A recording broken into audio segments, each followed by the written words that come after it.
So good, Vince. Thank you, man. Congratulations on already this being talked about, buzzed about, and, radio audience returns. So I'll dig in a little bit deeper with you here. But I just love how the chyrons change to match what he's telling Carol. Like there's like the television production that's involved as well. When we thought, I didn't even know whose idea that was because it's such a collaborative effort where we work. Yes. And but yeah, that made us all laugh when we heard it. Is it true the phone number that they put on the screen for Carol to call in the future to connect with the rest of the hive is an actual working phone number? Oh yeah, try. Anybody wants to try calling it, see what happens. Yeah, and it's part of your universe that if you call that phone number, somebody will answer? Well, a human being won't necessarily answer.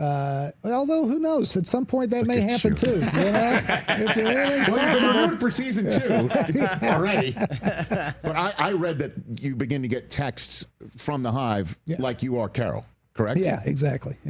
Wow. Yeah. Well, that's just another way to experience this show by being a fan of it, and you, which I am, and we all are, right here on Disney Plus and the ESPN app. And we're back on ESPN Radio, presented by Progressive Insurance. We just saw a clip from the pilot episode of Pluribus on Apple TV. The creator, the writer, the director, the 4-time Emmy Award winner Vince Gilligan is back here on the show to talk about it. It is great to see you, man. Great seeing you, Rich. It's just 11 years, huh? Is that how long it's been? It was 11 years ago last month that you left the writer's room of your latest show, Better Call Saul, to join us. Wow. To talk about how Breaking Bad ended and with a plan for Better Call Saul. And now here we are talking about your latest in Pluribus. I guess the ultimate first question is like, where the hell did this idea come from? Always the question, and I never have a great answer. I don't know where the hell these ideas come from. Any of them. You just sort of like the way the folks on Pluribus, they receive signals from each other, telepathically. You got to be kind of a radio head yourself as a writer. You got to be receptive to ideas, I guess. And then sometimes I think it's kind of like working a jigsaw puzzle in your mind, and you're kind of putting this piece together, that piece together. Well, this doesn't fit. Well, that doesn't fit together. And then, but if you do it long enough, eventually the image starts to form. And I don't know where the heck it came from. But again, the idea for our radio audience that just returned as well is that there is essentially a code for an RNA virus, would you say? Or yeah, it's a message from space, from 600 light years away, from aliens that we know nothing about, we may well never meet, but it is a message in a bottle sent out into the universe to spread this happiness, this form of happiness and contentment and satisfaction, and it takes hold in the world, and suddenly everybody is very chill. Except for 11 people, including exactly. the protagonist, who is a miserable person, right? Or at least miserable in terms of disposition, would you say? She's unhappy. Yeah, she is. Played by Rhea Seehorn. The wonderful Rhea Seehorn. She plays a character named Carol Sturka. And Carol is a romantasy author. She is pretty successful. Yes. But she's like a glass half empty type person. She's always looking for reasons to explain her misery or her just general unhappiness. And she's very sarcastic. I kind of root for her. I have heard a lot in doing interviews with one night. Why is she so unhappy? And like, well, why is anybody unhappy? Versus why is anybody happy? Sometimes I just think maybe it's just chemicals in our brains, and then we look for reasons to explain it. Well, again, just to continue this conversation about characters and character development and just the general gist of a lot of the shows that you've put together, Vince, it is about how do people react to life-altering events, whether it's cancer for Walter White or obviously Saul Goodman and what happened in the backstory that you tell about Better Call Saul, about his childhood, about his relationship with his brother, about what happens if you are somebody on the planet who is a glass half empty person, and then an event occurs where your wife is dead because she's one of the humans that cannot receive biologically this new way of living as a hive. And then the idea that, yes, the people who are, would you say afflicted by what comes in, or affected? Affected. I think they both work. You know what I really kind of hope for with this show is that people tell me whether this is a good thing or not. I always say when you watch The Walking Dead or The Last of Us, 2 really good shows, but you watch those shows and you know you don't want to be a zombie. You know you don't want to be affected with this mushroom infection on The Last of Us. But on this show, I'd love for people to argue, the fans to argue. You know, she's fighting something she shouldn't fight on one side, or other people saying, no, are you crazy? She's 100% right. The individuality, human individuality is at stake. So, I'm on that side through the first 3 episodes, where she is fighting for free will. Yeah, Vince. Yes, absolutely. She's fighting for like would we like to have a planet where there's no crime? Yeah. Where they're in episode 3 turning off lights because they don't have to worry about crime after dark, or people aren't living where they were living because they're now, I guess we're going to see over the next few weeks, how do people live collectively in this hive? How do they come out of nowhere to reconstitute an entire supermarket that's been stripped bare of all items, but they put it back in because Rhea's character asks for it. And then she begins to realize the power that she does as an individual have against the collective, because she can now ask of them what she wants, even if it is dangerous. Like, that's where we're at right now. I am curious to see where this all goes. I'm so glad, man. Boy, you've watched this thing closely. God bless you. Well, I watch everything you do, Vince. Well, and I appreciate it, man. Thank you. Yeah, and I have my own free will. I can watch whatever I want. That's true. You do. You know, but it is part and parcel again of what you do. Like, you're putting people in situations. How will you react? How will you react if you're Walter White and you're given a terminal, diagnosis? But do you start making blue meth, or you don't? You know what I mean? Like, with that opportunity. Right. If you're Saul Goodman, do you start doing what you did, or do you not? Right. And I think we're seeing with what her character is going to be going through right now here as well, right? Absolutely true. And I got to tell you, working with Rhea is such a dream. I wrote this part. I don't know where the heck the idea came from, but I know when I started cooking it up, I thought. By the way, great phrase. Good cooking, yes. No pun intended. Okay, got it. I caught it. Yeah. I thought, man, I gotta create something. Rhea Seehorn was on our last show, Better Call Saul. Yes, sir. She was fantastic in it. It started off. It was a character we didn't know. Peter Gould and I, Peter co-created the show. We didn't know if her character was going to amount to anything. And then we wind up loving the actor so much, Rhea, who plays the character, that the show kind of becomes a two-hander. That was never the intention from day one. She made herself indispensable, and I said to myself, I got to put Rhea in. I got to create something for her, because I don't want her, disappearing on me. Because smart people are going to snap her up, put her in something else. So you did create this character with her in mind when you're writing Pluribus. When I started noodling on this thing, it was a male protagonist, because I'm a guy. That's usually the way I think, male protagonist. And then I thought, why does it have to be a guy? Why can't it be a woman? Why can't it be Rhea? So that's kind of how that came together. All right, and a few other questions on this one as well is, do you know, again, it's been picked up for season 2. Yeah. Do you know how this ends already?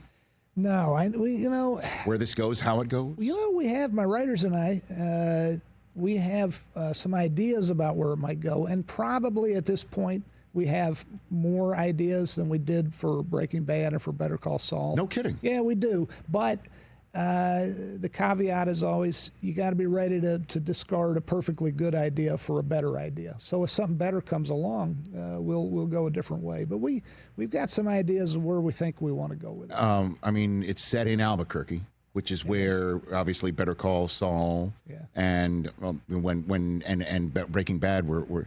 Is there any possibility that we run into any survivors of those shows in Pluribus, where they're part of the hive, that you just was a little wink and a nod? That's a good question. We might have some cameos. I don't know if it's a little. We might have a few Easter eggs to throw your way, but I actually was resistant about setting it in Albuquerque. Sure. I was not at all resistant about shooting in Albuquerque. The reason we're shooting there on this show is I love my crew so much. I've been working with some of these folks for 20 years, and at the end of the day, I thought these people are like family. I love them. They'd crawl over broken glass for Rhea. Everybody on our crew loves her. So let's shoot it in Albuquerque. But I kind of resisted because I thought it would confuse people. No doubt. You want it to be known as, hey, this is something completely different. It's something separate. Yeah. But that said, I mean, you do have a fan base that is used to Easter eggs, that is used to what you're doing. Yeah. And so when I heard it was set in Albuquerque, I'm like, okay.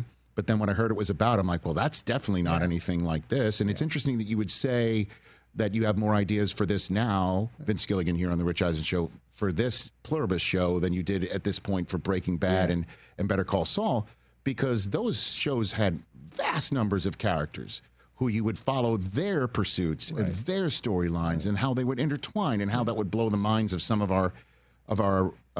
your viewers. You know, this is just such a monolithic single character that I would think you'd be more boxed in as a creator. You know, something's always boxing you in. When Peter and I were doing Better Call Saul, we thought, oh, this is going to be the easiest thing we've ever done because we know where he winds up. And then we got into it. Ignorance was bliss, because then we get into it and we said, oh, my God, how do we get him from where he is now to where he ends up? And also the audience knows he can't die during the show because they know he has to survive to Breaking Bad. You know, because Better Call Saul is a prelude to Breaking Bad. So there's always some reason that makes it hard. It's never easy. Right, but you have essentially mapped out just enough into season 2 where you think this can go, and obviously as creators you can go in any other direction in which you wish. Yeah. Where at some point she will either be part of the hive, or she will begin to battle back and win the battle, or the battle will occur, and that's enough of a. Am I going through the beats here? Man, we should get you in the writers' room. Hey, you got this thing figured out. Yeah. No, I'm happy with the remote. I'm sitting on my couch and seeing what you're cooking up, to use that phrase. I have Vince Gilligan here on the Rich Eisen Show. Pluribus, again, is Fridays. Every new episode on Apple TV. Episodes 1 through 3 are available right now. I have a list of characters from your previous universe, sir, that I want to have some fun with right now, because you're always up for having fun, and you know how we fanboy out on you here about Breaking Bad from the universe, where they are today, you think. All right. Just to say, for instance, we had John Hamm here. I asked him where Don Draper is today, and he said 3 words: 6 feet under. He goes, there's no way that guy at age 80 was getting anywhere near to age 80 the way that he lived when he was sitting here. He had a good time getting there, though. He certainly did. Man. All right, so I've got 6 characters for you. You tell me where you think they are right now, even though we've seen them already have some of their characters, the storylines already tied up neatly by you in previous. Kim Wexler, let's start obviously with Kim. Played by Ray Seehorn in Better Call Saul. Last we saw her, she visited Jimmy McGill, Saul Goodman, in prison, and she was living in Florida working at a sprinkler company. Is that where she still is right now? Exactly right. Has that changed at all, do you think? I would like to believe. If I could choose whatever I want for her. I think after she reunited with Jimmy, such as she did at the end of the show, in my mind's eye, she got back into public defending down in Florida. And she probably doesn't make a lot of money. She probably left the sprinkler factory. She probably doesn't make a lot of money. She probably dumped the good-natured doofus that we see her dating. Yes. And, so she's not going to Outback Steakhouse quite as often. But she's probably doing a lot of public defender work. So she's doing advocacy. Good work, is what you're saying. I think so. But at the same time, she's got to miss the action, though, right? No? You know what? I'm hoping she had enough action, and she, and doing good is more appealing to her now. Okay. That's my take on it. That's a nice ending. Okay. We appreciate that. Yeah. All right, next up, Huel Babineau. Huel Babineau is still sitting on the couch waiting for someone to come. Occasionally, Grubhub or Uber Eats comes by. In the safe house? Courtesy of the DEA. But, I think he's still kind of, looking at his watch. And no, I hope Huel finally, looked outside and realized nobody was guarding him anymore, and then he just went on with his life. Because, again, Hank and Gomez said, wait here. Then they went out into the desert. Yeah. Spoiler alert, never returned. And then we all wondered what happens to Huel. Yeah. We asked you this question on our podcast version of this show that predates the 11 years that we've been hanging out on this set together as you being a guest. You said Huel's state of mind is what you told us on that podcast. But did you drop a line in Better Call Saul to say that he went back to New Orleans, that the DEA let him walk, or that's just all AI, Google nonsense? Oh, man, did you drop a line? Cut. this is embarrassing. I'm not sure. Don't be embarrassed. You're already moved on to the next thing. But so you think he's? I think he's out living his life. I think he'll he was a bit of a rogue, a bit of a criminal. Okay. He was a really good pickpocket, but I think he's hopefully he's. I don't know what he's doing now. Okay. Yeah. Good. Next one, Jimmy McGill. He took 86 years instead of the smaller sentence, obviously. Yeah. He in prison, but. What do you think? I think Trump pardoned him. That's what I think. I think he's out. That's what I think. Yeah. Trump pardoned Saul Goodman. Yes. Outstanding. Kind of tracks, doesn't it? Yeah. So he's out. Where is he? Is he running for Congress now then? I think he's a free man. I think he's doing infomercials. I think is what he's doing. Yeah. He's selling stuff on late night TV. Okay. Oh my God. Love it. Great answer. I got a few more for you here, Vince Gilligan. Where is Skyler and Walt Jr. right now? Where are the Whites right now? I hope they're not where we last saw them. They were living in a pretty kind of sad-looking dire straits. Trying to untangle Walt's mess, right? Yeah. And I think Walt Jr. at this point would be. I know the wonderful actor R.J. Mitty is in his 30s now. I can't even believe that. When I met him, I think he was 14. Wow. Maybe he was 13. Mm-hmm. Can't even believe that. But I think they got their life back together. Hopefully, Skyler, she was very independent and a self-starter, but hopefully also she found a good guy, found someone else as a life partner, somebody healthier, better for her than emotionally healthy for her than Walt was. And Walt Jr. Is probably writing a book about his infamous dad. I would, or maybe as a podcast. Yeah, okay. I like it. Now we're talking. Okay. I like it. I like, again, your shows are about what would you do if you were in this position.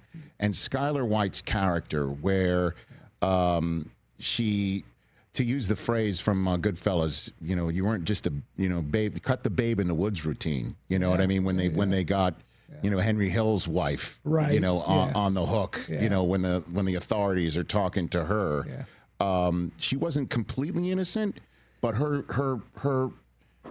soul was. I kind of felt. I think so too. I think Skyler gets a bad rap from. Listen, thanks to the fans. That's why I'm here with you today. Sure. God bless you.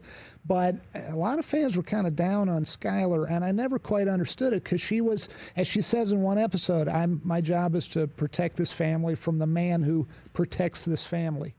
And she was in this terrible, she was boxed into this intractable situation, and she finally did roll over and become a bit of a partner in crime to Walt.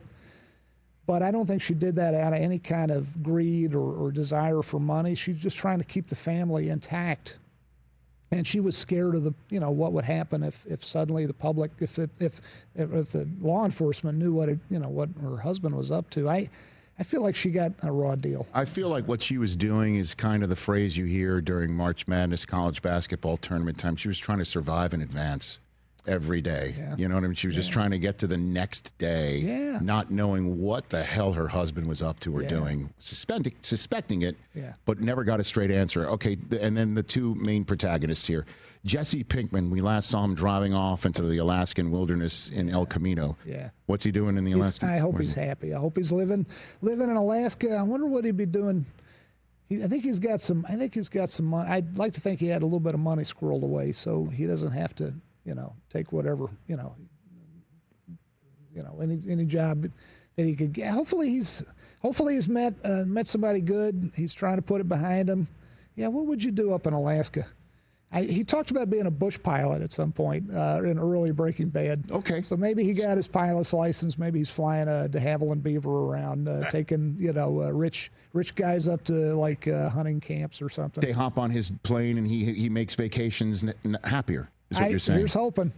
I hope wherever he is, he's happy because talk about a guy who, he was a criminal when we met him, but he had a good heart. I think he always did, and Walt took him for a ride. He sure did. And then the last one for you, Walter White. We know he's 6 feet under, right? right? Yeah, Okay. I think so. But there was a rumor, the large rumor. I'm sure you've heard it before, but I've not asked you about it. Is that in the final episode, he's in a car in New Hampshire, and it looks like he's stuck in it, and there are some people who think he died in that car. And the rest of the episode is a dream sequence. The rest of it was like occurrence at Owl Creek Bridge. The rest of it, like the whole thing was, all of it. That'd be kind of a bummer, wouldn't it? That only worked once, by the way. When Ambrose Bierce wrote Occurrence at Owl Creek Bridge, you get away with that once.